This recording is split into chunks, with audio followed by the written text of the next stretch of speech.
थे, उसके बाद से पार्टी में उनका भविष्य क्या था, कोई उनकी भूमिका नहीं थी, कुछ उनके पास था नहीं। तो उन्हें भी लगता है कि नरेंद्र मोदी का जो वट वृक्ष है उसकी छाया के नीचे वो पनप सकते हैं। अगर कोई भविष्य राजनाथ सिंह को दिखता है तो मोदी की छाया में दिखता है, बाकी दूसरे कैंप की छाया में उनको कोई अपना भविष्य नजर नहीं आता। इसलिए वो पूरी ताकत से लगे हुए हैं कि कैसे वो मोदी को आगे बढ़ा सके। जी, अब अगर हम आडवाणी जी की बात करें, संघ का पहले तो बहुत ही परोक्ष समर्थन उन्हें मिलता रहा, लेकिन धीरे धीरे संघ ने अपने आप को उनसे अलग कर लिया। आज संघ उनके साथ बहुत खड़ा दिखाई नहीं देता। ऐसी स्थिति में आडवाणी के लिए क्या कभी ऐसा हो सकता है कि बिल्ली के भाग से छीका फूटे? मुझे लगता नहीं है, क्योंकि इसमें भाई मोदी को अगर बीजेपी प्रोजेक्ट करेगी तो उसके अपने नुकसान हैं, ये बीजेपी जानती है। क्योंकि बीजेपी के पास अभी 120 सीटें हैं, 40 सीटें शायद उसके अलायंस की हैं, तो 160। तो अब उसमें से नीतीश कुमार अलग होने की बात कर रहे हैं। नीतीश कुमार अगर अलग हो गए तो 140 पे बचता है। अब मोदी अपने बूते पर ये बीजेपी की सीटों का आंकड़ा कहां तक ले जाएंगे? 170, 175, 200 भी अगर ले गए तो बाकी 70 सीटें बीजेपी को कहां से आएंगी? किन अलायंस का साथ उनको मिलेगा? ये अपने आप में बहुत बड़ा प्रश्न चिन्ह है। तो मोदी अपने आप में एक डिसएडवांटेज है बीजेपी के लिए, ये समझ लें। लेकिन उसके बावजूद अगर मोदी को ना लें तो अगर सुषमा स्वराज को आगे करके चुनाव लड़ें या आडवाणी को चुनाव आगे करके चुनाव लड़ें तो 120 सीट भी आएगी, इसकी कोई गारंटी नहीं है। तो बीजेपी के लिए दरअसल सांप छुछुंदर वाली स्थिति बनती हुई दिखाई दे रही है। तो आइए इसी साथ में, और जैसे ही अभी नकवी साहब ने कहा कि भारतीय जनता पार्टी की मजबूरी और नरेंद्र मोदी एक लायबिलिटी भी है, इस पर भी हम चर्चा करेंगे, हम अपनी रिपोर्ट भी दिखाएंगे। लेकिन उससे पहले आइए जरा देखते हैं कि भारतीय जनता पार्टी में प्रधानमंत्री पद को लेकर जो ऊहापोह की स्थिति आज दिन में हुई, उसके बाद तमाम विपक्षी दलों ने किस तरीके से चुटकी ली, पहले ये देखिए। पार्टी तो अटल जी और आडवाणी जी ने, दो शख्सों ने, बीजेपी नेता विजय गोयल के आडवाणी पर दिए बयान और फिर उस पर लिए गए यू टर्न से सियासी गलियारों में हड़कंप मच गया है। पिछले कई दिनों से बीजेपी और मोदी के लगातार हमले झेल रही कांग्रेस को बैठे बिठाए मुद्दा मिल गया और बीजेपी जब तक इस मसले पर डैमेज कंट्रोल करती, कांग्रेस ने उस पर हमला बोल दिया। वो क्या करते हैं, क्या नहीं करते हैं, किसको आगे करते हैं, किसको पीछे करते हैं, किसको ऊपर करते हैं, किसको नीचे करते हैं, ये उनका फैसला है। हमारी ये जिम्मेवारी नहीं है कि हम इसके ऊपर रनिंग कमेंट्री दें।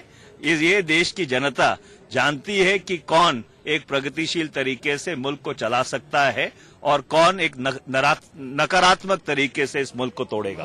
बीजेपी पर कांग्रेस का हमला यही नहीं रुका। केंद्रीय कोयला मंत्री श्री प्रकाश जायसवाल ने तो इस मसले की आड़ में बीजेपी को जमकर खरी खरी सुनाई। अब ये भाजपा को तय करना है कि किसको प्रधानमंत्री बनाना चाहते हैं, किसको नहीं बनाना चाहते हैं।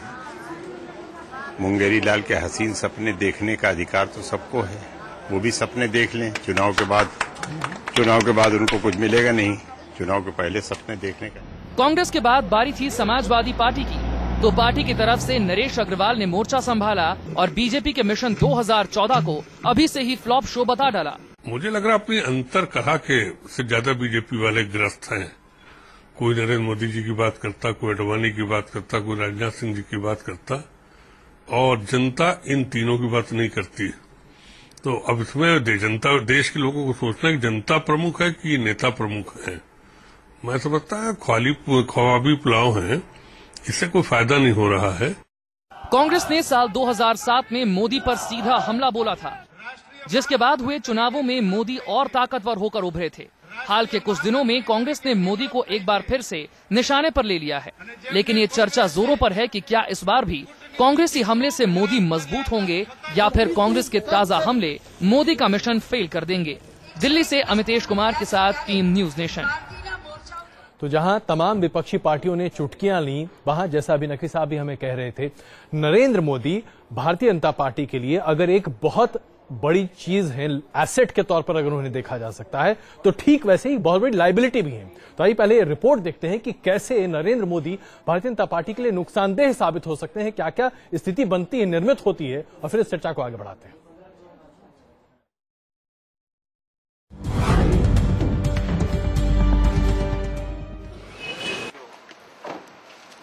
गुजरात के मुख्यमंत्री नरेंद्र मोदी बीजेपी के संसदीय बोर्ड में शामिल हो चुके हैं और देर सवेर उन्हें पार्टी की केंद्रीय चुनाव प्रचार समिति की कमान भी सौंपा जाना तय है। लेकिन राष्ट्रीय राजनीति में उनके धुर विरोधी भी बड़ी संख्या में हैं। मोदी की कट्टर हिंदुत्व की छवि ही अब उनकी राह में सबसे बड़ी बाधा है।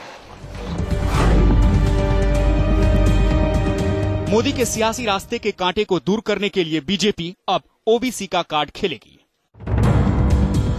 मोदी का विरोध करने वाले नेताओं में अधिकतर पिछड़ी जातियों से ही है। खासतौर पर बिहार के मुख्यमंत्री नीतीश कुमार के सियासी हमलों से बीजेपी परेशान है। पार्टी का मानना है कि पिछड़ा कार्ड से नीतीश को भी मोदी को लेकर जवाब मिल जाएगा और साथ ही कांग्रेस को भी मोदी पर हमला करना भारी पड़ेगा।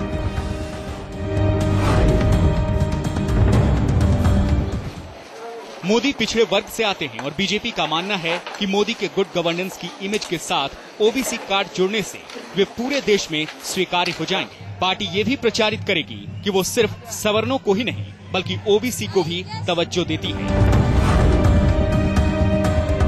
एक ही गठबंधन का हिस्सा होने के बावजूद नीतीश कुमार और नरेंद्र मोदी एक दूसरे से परहेज करते रहे हैं। दरअसल नीतीश कुमार शुरू से ही धर्मनिरपेक्ष छवि वाले पीएम की वकालत करते हुए अब परोक्ष रूप से नरेंद्र मोदी का विरोध करते रहे हैं। इस विरोध के बीच नीतीश की कांग्रेस से नजदीकी भी बढ़ी है। शुक्रवार को भी जेडीयू ने गुजरात के मुख्यमंत्री मोदी की आलोचना की और कहा कि प्रधानमंत्री बनने की उनकी महत्वाकांक्षा खुलेआम प्रकट हो गई है।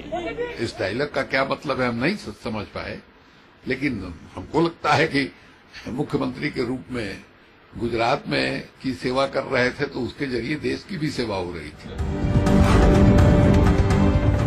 रविवार को नीतीश और नरेंद्र मोदी का आमना सामना हो सकता है। ये दोनों नेता मुख्यमंत्रियों और चीफ जस्टिस के सम्मेलन में शामिल होंगे। जाहिर है इस कड़वाहट के बीच जब दोनों आमने सामने होंगे तो किस तरह वे एक दूसरे से मिलते हैं ये देखना रोचक होगा। Team news nation. तो ऐसा नहीं है कि नरेंद्र मोदी को सामने रखना भारतीय जनता पार्टी के लिए वाकई में फायदे का सौदा है। नकवी साहब, आप अभी खुद ही कह रहे थे कि बहुत लायबिलिटीज भी हैं। कैसे जुगाड़ेंगे लोगों को अपने साथ लाने की बात? एनडीए एक साथ जुट रह पाएगा अगर नरेंद्र मोदी वाकई में प्रधानमंत्री पद के उम्मीदवार के तौर पर प्रोजेक्ट भी किए जाते हैं तो? नहीं, नीतीश कुमार तो बोल ही चुके हैं कि वो अगर मोदी आएंगे तो उनके साथ वो नहीं जाएंगे।